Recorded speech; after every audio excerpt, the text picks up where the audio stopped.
RTP. Le damos paso a nuestro querido amigo, al comandante Byron San Miguel, con quien vamos a conversar sobre justamente lo que discutíamos hace un rato, el acuerdo que se está buscando en la Asamblea para conseguir la aprobación de una resolución, ¿no?, sobre cooperación internacional en materia de seguridad. Muchas dudas sobre la constitucionalidad, más allá de eso, muchas dudas sobre la conveniencia de buscar ese tipo de acuerdos, qué naturaleza tendrían. Así que, bienvenido, estimado Byron, a la mañana en RTP. Buenos días, César, buenos días, estimados amigos. Mira, la Corte Constitucional en el año 2024, enero, ya aprobó en el gobierno de Guillermo Lasso, fue en el 2023 el gobierno de Guillermo Lasso, y en enero del 2024, cuando ya estaba en el poder Daniel Noboa, aprueba la Corte Constitucional el convenio de cooperación militar, especialmente en el área marítima, entre Ecuador y Estados Unidos. Y lo dice claramente ahí que no necesita que la Asamblea lo apruebe, sino que directamente a través de un decreto presidencial él realice este intercambio entre Estados Unidos y Ecuador en el área marítima y en el área también aérea, pero en el mar, ¿no es cierto?, para patrullajes aéreos, exploración aeromarítima. Lo que ha mandado el presidente de la República es para que la Asamblea apruebe 5 puntos que él solicita, y que todos los puntos yo los he revisado son lógicos. O sea, la Asamblea debería aprobarles si son patriotas, si quieren que el país pueda ganar esta guerra ante los 22 grupos terroristas y narcotraficantes. Ahora, me acuerdo que uno de los puntos más delicados del acuerdo firmado en la época de Guillermo Lasso, ratificado a Daniel Noboa, el que la Corte dijo que no necesitaba pasar por las fuerzas, pero por la Asamblea, era el Estatuto de Fuerzas, ¿ya?, donde se determinaba que la tropa estadounidense podía hacer ejercicios en nuestras aguas, revisión de buques, que es justamente lo que yo siempre he dicho que necesitamos en cooperación no solamente con Estados Unidos, ¿no?, que podamos tener fuerzas de tarea conjuntas para detener a los narcotraficantes, los traficantes de personas. Pero también estaba extensión de privilegios, inmunidades legales como si fueran diplomáticos, permiso para portar uniforme y armas en el territorio ecuatoriano. Eso hizo sentir a la gente que se le estaba dando quizá demasiada autoridad a extranjeros en el país. ¿Tienen razón en esas preocupaciones? ¿Fue extraño lo que se les concedió o es normal dar ese tipo de concesiones a un aliado? No, mira, yo ya he participado cuando era oficial de Marina en esas operaciones. ¿Te acuerdas? Ustedes recuerdan que siempre venían buques extranjeros al Ecuador, las famosas maniobras UNITAS. Entonces, las maniobras UNITAS son cooperación internacional en el área marítima entre países del continente, Estados Unidos, Perú, Colombia, Chile, Ecuador. Entonces venían buques de varios países y aquí hacíamos operaciones combinadas en Ecuador. Ahora, yo también estudié en España, hice ya un posgrado, y cuando yo estudié en Cádiz, venía la flota estadounidense, ¿no es cierto?, y se desembarcaban los marinos en Cádiz, y ellos tenían su propia policía marítima. Es decir, cuando salían, ¿no es cierto?, los marinos, iban a los bares, se emborrachaban, hacían problemas, la propia policía marítima de los Estados Unidos los llevaba a sus portaaviones, a sus buques, y eso es lo que pasa siempre con las tropas estadounidenses. Entonces los convenios son para que cuando lleguen al país, ellos tienen ciertas leyes que no, por ejemplo, si alguien tienen estatus como diplomático cuando vienen las tropas acá, entonces tú no, cuando están, por ejemplo, cometen un delito, no lo puedes meter preso acá, sino que ellos tienen sus propias regulaciones. Y así es en todo lado, así es en España, así es en la OTAN, así es en Alemania. Es lo mismo que se firmó acá. Entonces, mira, ¿cuál es en sí el convenio, estimado César y estimados amigos? Es que cuando viene un buque guardacostas y está en territorio nuestro, ¿no es cierto?, en territorio marítimo nuestro, hay los llamados ship riders. Yo he participado con ship rider. ¿Qué es? Cuando viene un buque guardacostas, entonces tú como oficial de Marina te embarcas en el buque guardacostas de Estados Unidos y ellos a su vez, cuando hay un buque ecuatoriano en aguas de Estados Unidos, también se embarca un buque de Estados Unidos en el buque ecuatoriano. Ahora, lo que más necesitamos nosotros, no ellos, ¿verdad? Vienen los buques guardacostas, hay el shipwrighter ecuatoriano que se embarca y es la autoridad. Entonces, cuando el buque guardacostas está navegando y ve alguna actividad ilícita, pide autorización a través del shipwrighter para realizar la interceptación, y eso es todo. Y eso ya se ha hecho durante todo el tiempo en las maniobras UNITAS, y hoy que necesitamos... Pero de tal forma que no es necesario pedir autorización a la Asamblea ni nada. No es necesario, ya con la Corte Constitucional, político. Y no es nada... Yo el otro día conversaba sobre este asunto y te digo, cuando hay un terremoto en el Ecuador, ¿no es cierto?, y nosotros ya no tenemos capacidad porque el terremoto ha sido muy fuerte, por ejemplo, lo que pasó en Esmeraldas y en Manabí. Vienen bomberos, ¿no es cierto?, rescatistas extranjeros de México, de Estados Unidos, a colaborar igualito.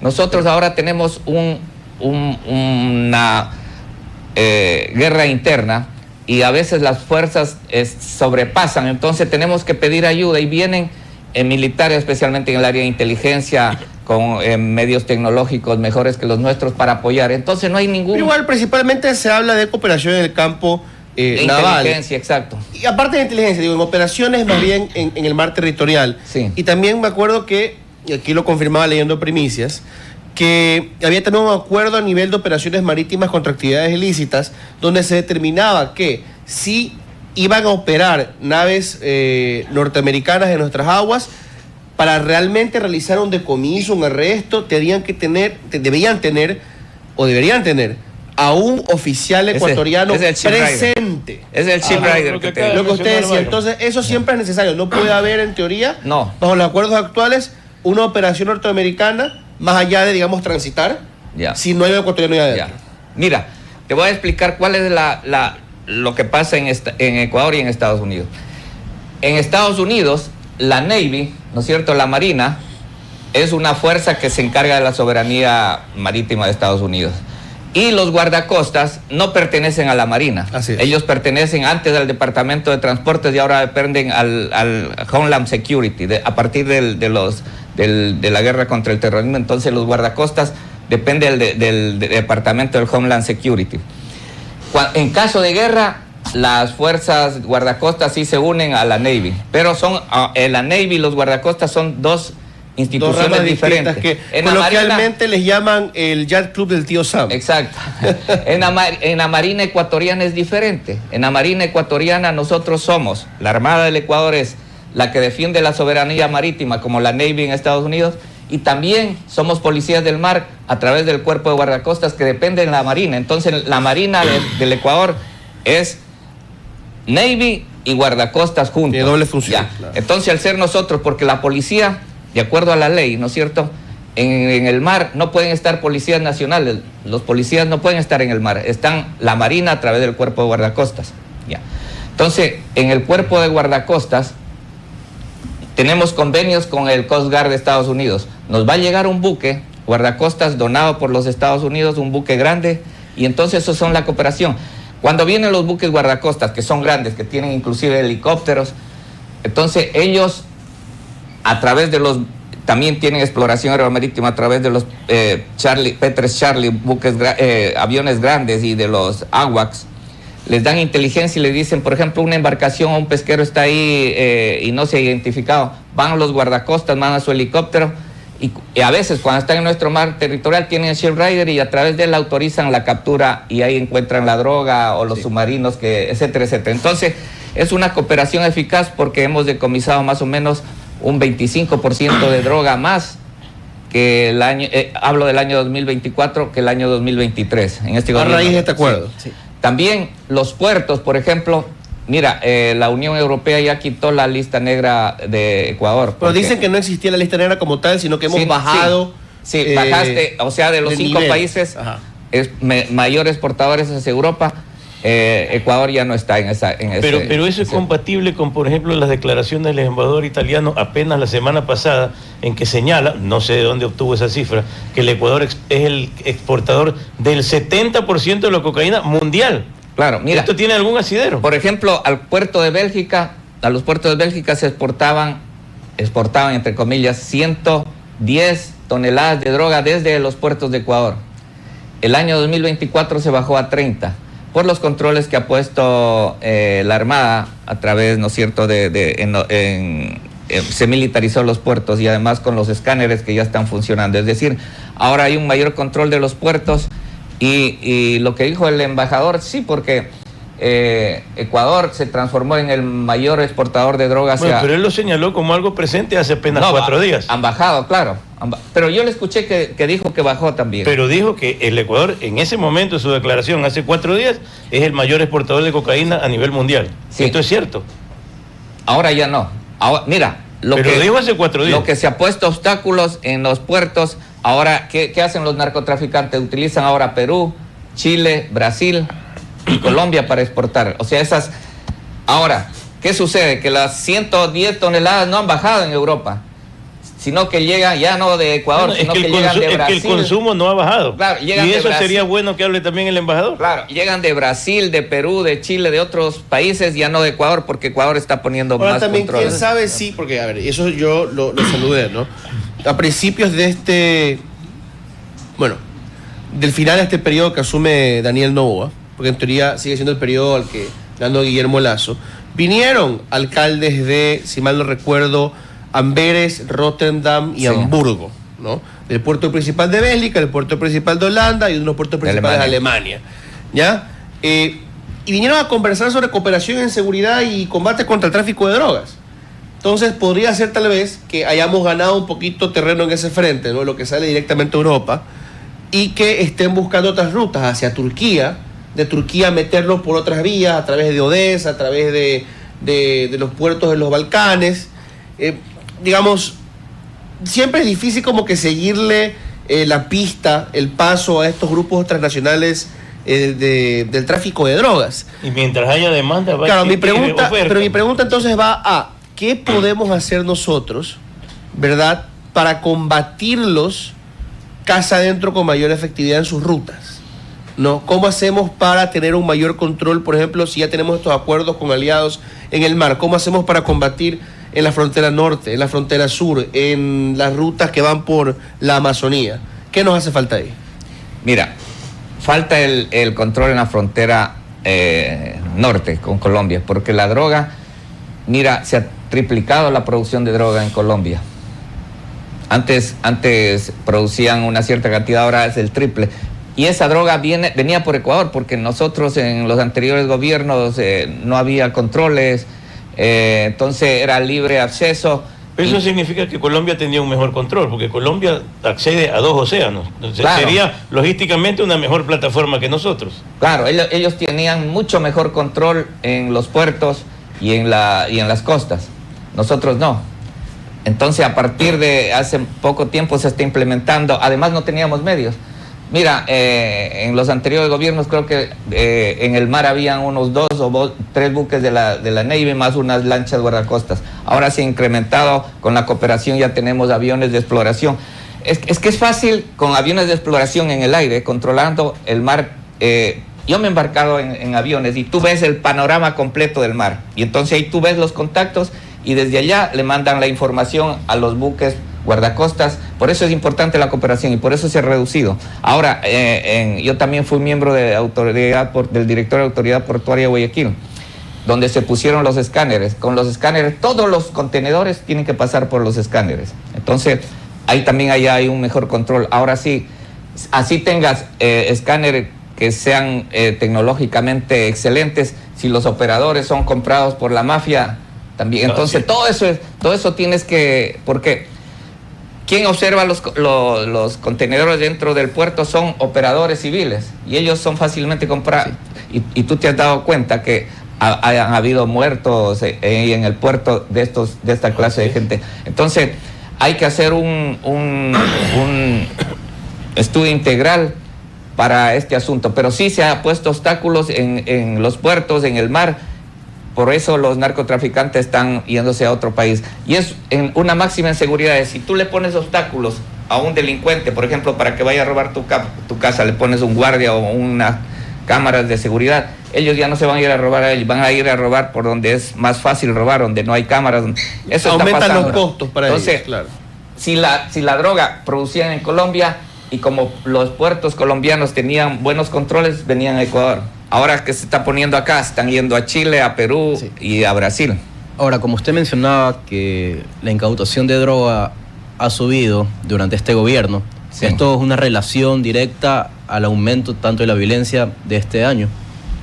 Sí, no, ahí hay varias causas. Mira, se bajó más o menos del 25%, se aumentó el 25% de la captura de drogas. De acuerdo a yo estaba estudiando, más o menos son unos 2.000 millones de dólares que se les quitó a los narcotraficantes con esas capturas.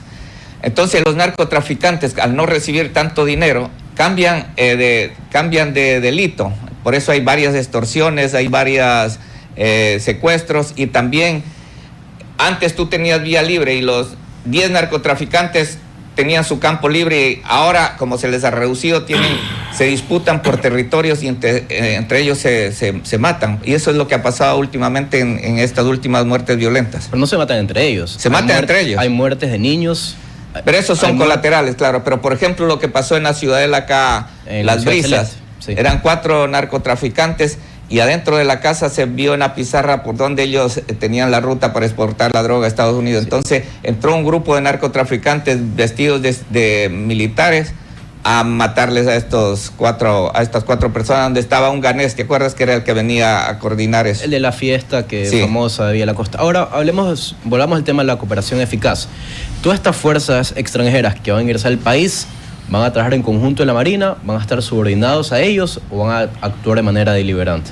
No, ellos, hablas con Estados Unidos, ¿no? Sí, con Estados Unidos. Vienen buques o aviones y entonces ellos aterrizan en nuestros aeropuertos, tienen la libertad para aterrizar, no se les cobra las tasas porque son cooperación internacional, y eso pasa en todo el mundo cuando llegan los norteamericanos. Entonces, ellos son independientes. Lo que pasa es que dentro de cada buque o de cada avión hay un oficial o un tripulante ecuatoriano que es el que ejerce la autoridad y es el que es el enlace con el Ministerio de Defensa para hacer las acciones que se van a hacer en el mar.